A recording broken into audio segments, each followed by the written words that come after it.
memberikan pemahaman yang lebih baik kepada masyarakat tentang penggunaan data publik.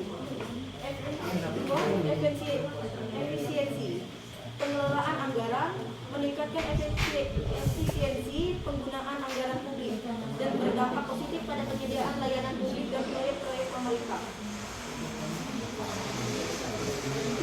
Implementasi oleh instansi terkait. 1. Pembaruan sistem. Memperbarui sistem sesuai kebutuhan Kepres, termasuk penerapan e-prokumen.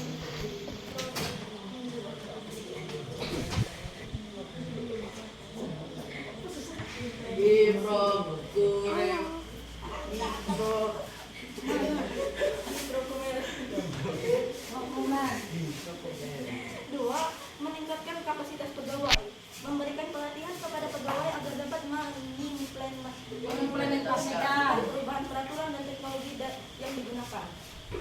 3. Monitoring dan evaluasi, melakukan monitoring dan evaluasi untuk memastikan kepatuhan dan mengidentifikasi area perbaikan. 4. Keterlibatan pihak eksternal, melibatkan masyarakat dan pemangku kepentingan eksternal untuk menjaga akuntabilitas dan transparansi.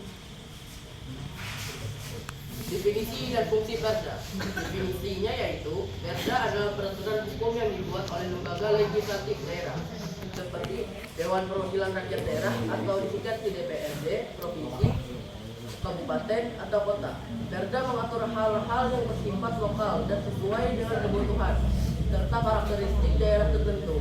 Perda memiliki kekuatan hukum di tingkat daerah dan bertujuan untuk memberikan landasan hukum bagi pelaksana pemerintah dan regulasi tingkat lokal. Peran Perda tingkat provinsi adalah mengatur otonomi daerah dan pemberdayaan masyarakat. Yang kedua, menyusun struktur pemerintah dan pengelolaan sumber daya alam di tingkat provinsi. Peran Perda tingkat kabupaten dan kota yaitu menetapkan tata ruang dan regulasi perizinan usaha. Yang kedua, mendukung pemberdayaan masyarakat dan pembangunan lokal.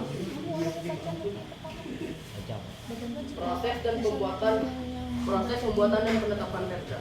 Nomor 1, inisiasi oleh DPRD, pemerintah daerah atau masyarakat. Yang kedua, menyusun rancangan Perda. Tim ahli dan legislator menyusun rancangan Perda. Yang ketiga, rapat dan pembahasan. Rancangan dibahas dan direvisi dalam rapat DPRD. Yang keempat, konsultasi publik. Melibatkan konsultasi publik untuk masukan dari masyarakat. Persetujuan DPRD. DPRD memberikan persetujuan.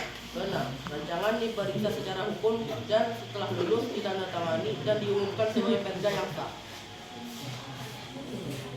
Perbedaan antara Perda provinsi dan Perda kabupaten atau kota. Cakupan wilayah. Yang pertama, Perda provinsi mengatur hal-hal provinsi dengan cakupan wilayah lebih luas. Yang kedua, Perda kabupaten atau kota fokus pada kebutuhan lokal di tingkat kabupaten atau kota. Keterkaitan otonomi. Yang pertama, Perda provinsi terkait dengan otonomi daerah dan kebijakan provinsi. Yang kedua, Perda kabupaten atau kota berkaitan dengan otonomi daerah tingkat kabupaten atau kota dan kebijakan lokal. Pengelolaan sumber daya alam. Yang pertama, Perda provinsi mengatur pengelolaan sumber daya alam di tingkat provinsi. Yang kedua, Perda kabupaten atau kota terkait dengan pengelolaan sumber daya alam di tingkat kabupaten atau kota.